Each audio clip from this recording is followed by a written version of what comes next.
بسم الله الرحمن الرحیم. دا علل دی د علی ابن مدینی او صفا 60 شپیتم نمبر صفحه دا. ابراهیم نحوی قال علی ابن مدینی وی ابراهیم نحوی لم یلقى احد من اصحاب النبی صلی الله علیه وسلم صحابه کرام کې اچا سره د ملاقات نه شي. نو اوس کې یو روایت کې دا راشي چې برابر راست د صحابي نقل کوي نو دلته بتاته علت معلوم شي چې ګوره د لقاء ثابت نه د علل لحاظ. نو څنګه یو سره دا خبر نقل کوي چې د فلان کی صحابي نه برای راست اخلي اور میس کې د تابعین واسطه بلا نشتی ده. دا مشهور تابعی دی فقی دی. دنم ابو عمران بن ابراهیم بن یزید بن قیس بن اسود النحعی دی. والده د چوا هغه ملکه بنت یزید ولقا چې هغه د اسود بن یزید او د عبدالرحمن بن یزید خور ولقا او د خپل د دوار ماماګان نه علاوه یعنی مطلب دا دی د سلیمان بن حماد بن حارث او د القما او د ټول نه یعنی دو روایتونه اغستی دي. لکه مطلب دا دی دغه دی لکه روایت شوی دی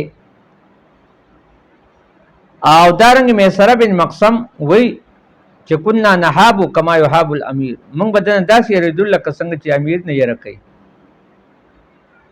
او امام عمش فرمایي چې ابراهیم نحوی د شهرت او د نام لحاظ سره ډېر مشهور شوی ولک. اده مفتی د اهل کوفه دی او امام شعبی دا دواړه ولک. او دا رجل صالح او فقيه متقی او ډېر کم تکلف والا سړی و.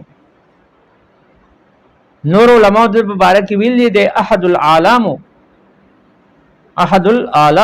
یعنی په علماء کې یو غټ عالم و.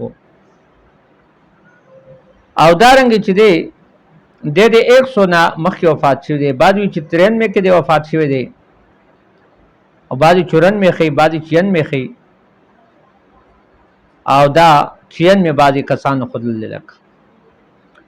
او دی ډیر غټ بصیرت والو او رائے بدی عبداللہ ابن مسعود دا غسلا کثیر الشان کثیر مرتبه والاو. نو د بارک علی ابن مدینی وی لم یلقى احد من اصحاب النبی صلی الله علیه وسلم صحابه کرام کی چا سره ملاقات نه شوی لقاء. نقیل لو دت فعائشہ عائشہ سرا قال وهذا لم يرويه غیر سعید بن ابي عروبه، دې روایت نه کوي سوا د سعید بن ابي عروبه نه اور هغه د ابي معشر نه هغه د ابراهیم نه، لیکن هغه وهو ضعیف آغا ضعیف تے. وقال را ابا جحیفہ او دل ابو جحیفہ او زید بن ارقم و ابن ابی اوفا ولم يسمع منهم، لیکن دلی دی لیکن سماعتنا ثابت ندا. بل محدث روان دے حمام بن حارث. علی ابن مدینی بارکوی حمام بن حارث لقی ابا مسعود، اغا ملاقات ابو مسعود سر کر دے، اسامہ بن زید سر کر دے، عبداللہ بن مسعود دو صحابہ لی دل دی ملاقاتوں سر کر دی. او حمام بن حارث نے روایت ہے قال صلی بن عمر منگل پارا منذ کو عمر وهذا عندي وهم، لیکن امام علی بن مدینی وی اجازم کو معنی وهم دے.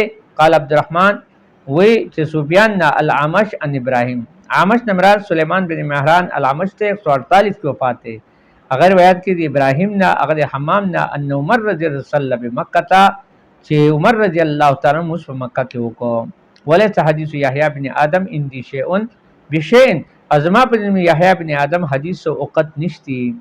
ولقیا عدی بن حاتم او د ملاقات عدی بن حاتم سره شوی د حمام بن حارث ورواو د روایت کی د ابو دردنا ولا ينکر او دارنګ مطلب دغه انکار نشي کېدل. لقاؤه یعنی عندنا ملاقات ته غزم په نسبت وقت لقيه ملاقات کړ دے لیکن ولم یقل سمعتو د سمعتو لفظ نه دی ویلې. ورپسې مسروق را روان دی. مسروق معنی با ان شاء الله بیا بات بکو لکه خبر بکو. اللہ سبحانہ و تعالی دے عمل کو فکرات